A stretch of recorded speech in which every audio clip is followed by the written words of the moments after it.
दोस्तों हमारा जो प्रश्न है वो साझेदारी से संबंधित प्रश्न है। और ये प्रश्न क्या है कि एग्जाम में अधिकतर तो पूछा जाता है, लेकिन दोस्तों इसे काफ़ी स्टूडेंट मिस्टेक से गलत कर देते हैं।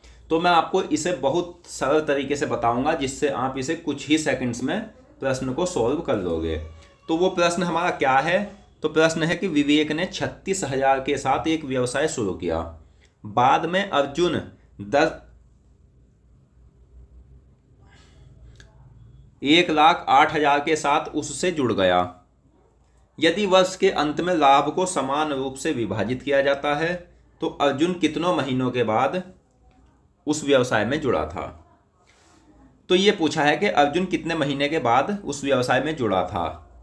और ये ऐसे भी पूछा जा सकता है दूसरे तरीके से कि अर्जुन कितने महीने व्यवसाय में रहा। तो दोस्तों इसमें फिलहाल ये पूछा है कि अर्जुन कितने महीनों के बाद उसके साथ जुड़ा था। तो ये हम कैसे करेंगे? तो इसे हमें शुरू में ही देख लेना है। जैसे 3 अंक ये 0 दोनों में सेम है तो ये हम काट लेते हैं शुरू में ही।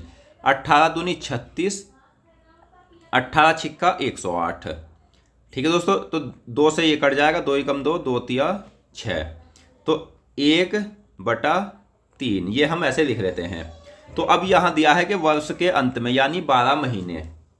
तो ये जो रहा है विवेक वो तो पूरा 12 महीने रहा है, लेकिन अर्जुन जो था ये बाद में लगा था। तो ये लगा था, मान लो ये व्यवसाय में रहा है x महीने। और अनुपात में बटा है किस अनुपात में? समान रूप से। तो समान रूप से जो अनुपात कहा जाएगा वो 1/1 माना जाता है। तो 3 चौक 12, x बराबर 4। तो ये जो अर्जुन रहा है ना ये व्यवसाय में 4 महीने रहा है। तो पूछा क्या है कि अर्जुन कितने महीनों के साथ उसके साथ जुड़ा था, कितने महीनों के बाद। तो जब ये 4 महीने व्यवसाय में रहा है तो रहा होगा, ये लगा होगा मतलब 8 महीने के बाद। तो ये इस प्रश्न का आंसर है। आपको बहुत सरल तरीके से इसे एग्जाम में तुरंत ऐसे ही कर लेना है।